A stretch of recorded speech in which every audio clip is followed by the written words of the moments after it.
Leon, comenta sobre o Steam Deck da Tectoy, disse o Sandro Filho. Que bom que você perguntou, porque esse é um tópico dessa live. Senhoras e senhores, a Tectoy anunciou o lançamento no Brasil do Zynix, que é o competidor para o mercado brasileiro do Steam Deck. O Steam Deck, se você não sabe, ele tá aqui na minha mão, é esse videogame portátil aqui que roda jogos de PC.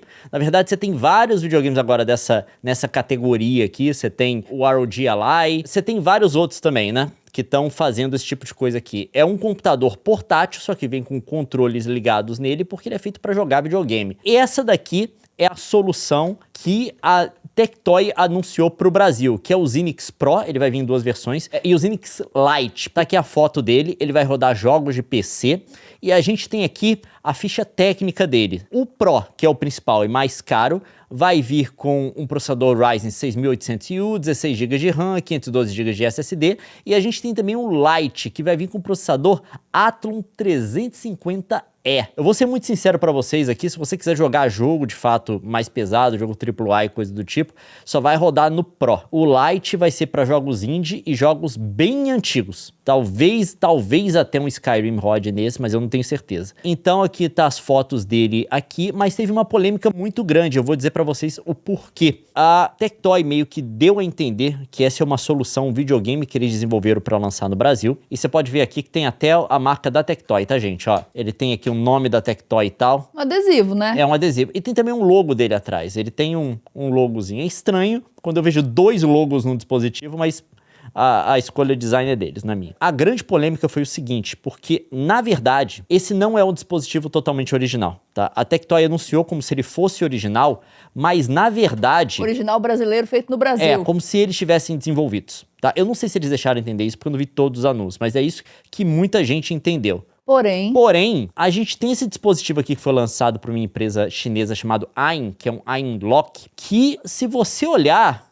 ele é muito similar. Só muda a cor, né? Ele é um pouco similar. Então a galera tá falando, na verdade, isso daí não é um dispositivo novo. Isso daí é um AIN Lock que tá repaginado, com adesivo diferente. Não é um dispositivo desenvolvido pela Tectoy. E se você for olhar aqui, o dispositivo chamado, não o AIN Lock, mas o AIN Lock Max, que era a versão mais cara do AIN Lock, isso daqui foi lançado, se não me engano, há 2 anos atrás, algo assim. 2 anos atrás. 1 ano atrás, pelo menos. Se você for olhar as características dele, físicas, ele é basicamente a mesma coisa, mas se você for olhar as especificações, e é aí que a gente entra nisso, porque aqui eu tenho as especificações. O Zynix Pro, 6 polegadas a tela, e tem o AMD 6800U de processador.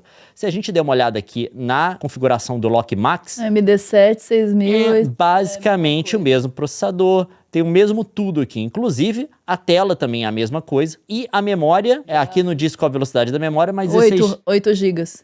16 GB, do Lite que é 8. Ele é basicamente a mesma coisa. Agora, se você olhar aqui e abrir esse outro, que é um outro dispositivo chamado AIN Lock Zero, que era a versão mais barata do AIN Lock. Qual o processador dele? É um Athlon Silver 750E. Ele saía por $200 quando foi lançado. Isso aqui a gente tá falando uma matéria de 2022, tá, gente? Tem a data aqui e tal. É de 4, 8 GB de RAM e coisa do tipo. Agora, se você abrir o outro, é o mesmo processador. Nossa, a mesma coisa. É o mesmo dispositivo? Não, porque a tela do outro é 720p. Essa é 1080p. Pelo que tá aqui nessa descrição, né? Ele tem uma tela de 720p. E não só isso, o outro tinha 64 GB de memória flash e eMMC, que é uma memória mais lenta, tá, gente? Enquanto esse novo vai vir com um SSD. Tá dizendo aqui SSD, eu vou assumir que é um NVMe, tá? Então, assim, essa que é a acusação da galera, que na verdade a Tectoy tá relançando um dispositivo de 2 anos atrás no Brasil, é o que eles chamam de white label. É quando você compra um dispositivo de uma empresa que faz dispositivos para várias outras empresas colocarem a logo delas e revenderem nos mercados locais onde elas estão. É assim que acontece com várias dessas marcas, por exemplo, de cadeira gamer. A gente já falou aqui antes, você pode comprar em grande quantidade da China, você pode pedir para eles customizarem, colocarem sua logo, mudarem as cores e coisas do tipo, eles mandam para você no container e você revende no Brasil. É assim que muito desse comércio de cadeira gamer funciona. E a gente já viu isso acontecer na indústria dos computadores em geral. É muito comum com marcas de notebook, tá? Você tem essas empresas que fazem esses designs de notebook bem simples, para a ideia do notebook ser revendido para uma outra empresa, aquela outra empresa colocar a logo dela e pegar esse notebook e se revender no mercado local dela. Isso é comum, isso é comum. Mas aí que tá, eu entendo a crítica da galera em relação a isso, mas eu tenho um outro contraponto, tá?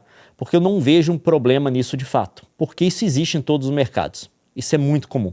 E isso é mais comum ainda com a marca Tectoy. A Tectoy, até onde eu sei, nunca desenvolveu um produto. Aí eu lembro que eu brinquei quando eu era mais novo com o Pense Bem.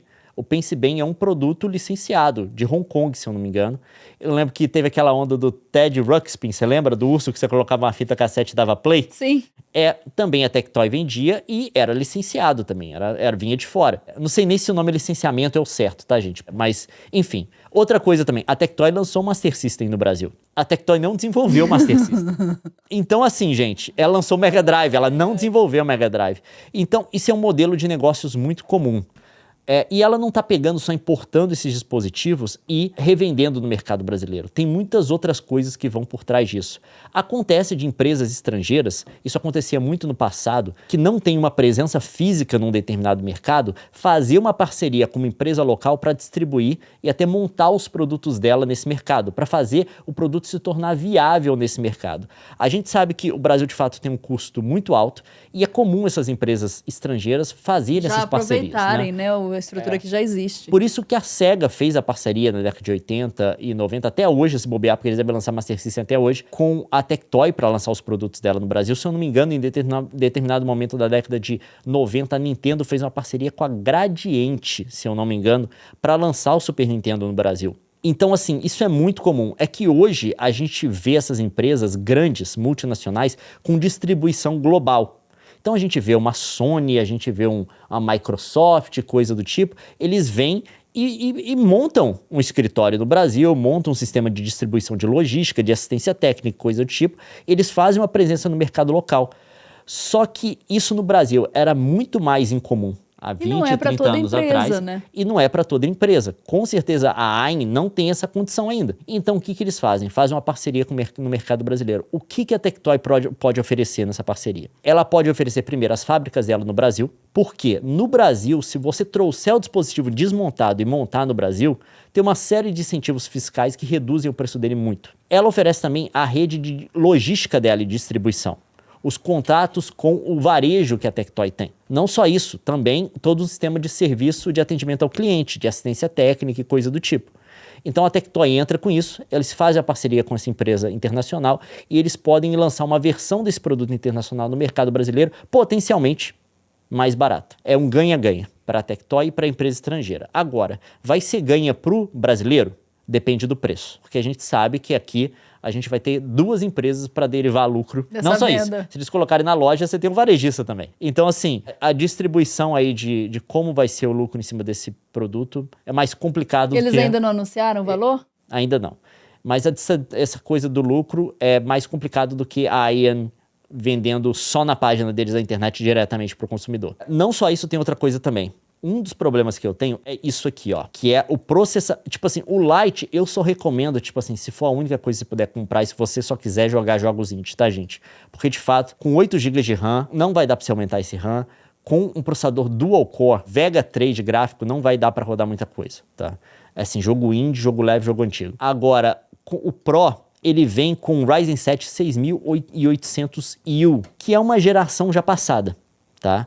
A gente já teve a AMD lançando o Ryzen 7 7840U, que seria uma geração para frente desse. A gente teve o 8840U, acho que esse que é o nome, se eu não estiver errado, que esse já foi a geração mais recente. E a gente tem agora o anúncio dos novos processadores, né? Que são os Ryzen AI 300. Então já é um processador mais datado. Não que ele não seja potente, ele é potente. Inclusive, se você for no Coisa de Nerd, eu fiz um review de um videogame portátil desse, da Enel, que tem exatamente o mesmo processador, que é esse daqui, ó. É o PC da NASA portátil. É esse daqui, tá, gente, ó. Ele tem exatamente o mesmo processador e ele também roda com o mesmo TDP, ou seja, ele permite que o processador chegue a 30 watts de potência. Então você vai ver, se não a mesma performance, é uma performance muito parecida. E outra coisa que eu tenho que comentar também é sobre o marketing deles. E aí eu achei um pouco errado o marketing. Eles dizem que tem o dobro de potência do Steam Deck. Não necessariamente o dobro, ele é muito mais potente que o Steam Deck, tá? Só que você tem que rodar a 30 watts, ou pelo menos acima de 25, pra você conseguir ver toda essa potência. O Steam Deck roda a 15 watts, o processador dele. A 15 watts, o Steam Deck roda melhor. Só que aquele lá você pode aumentar o consumo. O que é bom, tá? O que é bom. Porém, tem o custo da bateria. E até onde eu vi aqui, pelo que eles declararam, ainda não tem informações da bateria. Então o problema é, você vai conseguir potência alta com ele? Vai. Porém, eu não sei por quanto tempo. Você rodar ele a 30 watts, provavelmente ele vai durar o quê? 40 minutos. 50. Então você tem que ver todas essas coisas, tá? Então, assim, é um problema eles lançarem um processador mais antigo? Tá antigo pro que é mercado de PC, tá, gente? Porque coisa de 1 ano e meio, 2 anos atrás é antigo. Um processador mais datado, mais para trás, gerações passadas. Não. O problema é o valor que eles vão cobrar. É relação custo-benefício. Porque o processador do Steam Deck é mais datado ainda. E tá vendendo. Mas o problema é que agora na promoção da Steam você consegue comprar um Steam Deck por 200 e poucos dólares. Então, assim, essa que é a questão. Quanto eles vão cobrar? Isso aqui é um processador bom, vai rodar jogo moderno dele, vários jogos. Não é o mais potente, porém é um negócio assim, mas é isso por quanto? E é essa que é a dúvida. No momento dessa live a gente não tem preço. Então é isso. Eu só queria esclarecer esse tipo de coisa pra galera que tá perguntando. Não é um problema a Tectoy trazer um produto de fora, mesmo porque provavelmente eles vão montar isso no Brasil para baratear. Não tem nada a ver se é licenciar ou trabalhar com uma empresa de fora, isso é normal. Isso é o modelo de negócios da Tectoy. Estão falando que tá tendo uma live no podcast com o cara de marketing do Zinix que disse que a bateria dura em 1h30 com jogo AAA e até 4h30 num jogo indie. Diz que fez o teste lá, enfim. Não, mas aí é o cara do marketing da empresa. Tem o controle do TDP. Qual era o TDP? Porque ele pode rodar um jogo indie que ele tá rodando a 5. Por isso que quando eu faço o vídeo eu coloco, roda tanto nesse consumo. Disseram lá que é 20 watts. Pelo que eu li aqui, o iLock chegava a 30. Se ele tá rodando a 20 e 1h30, tá razoável. Mas, primeiro, a gente precisa saber o tamanho da bateria. Aí a gente pode fazer essas estimativas, tá? Porque 20 watts não é só... Porque você não tem que contar só o consumo do processador, tem o consumo do sistema. Tem que manter a tela ligada, o RAM consome, tem ventoinha, coisa do tipo. Aí dá para fazer essas estimativas, mas precisava de uma clareza nesse sentido, a gente ainda não tem. Não vou dizer que eles nunca vão prover, porém a gente precisa ter mais certeza disso. E não dá para assumir simplesmente que vai ser o mesmo que o iLock, porque, como a gente viu aqui no Zenix Lite, eles mudaram certas coisas. A resolução da tela, mudaram o SSD também, então a gente precisa de mais informação.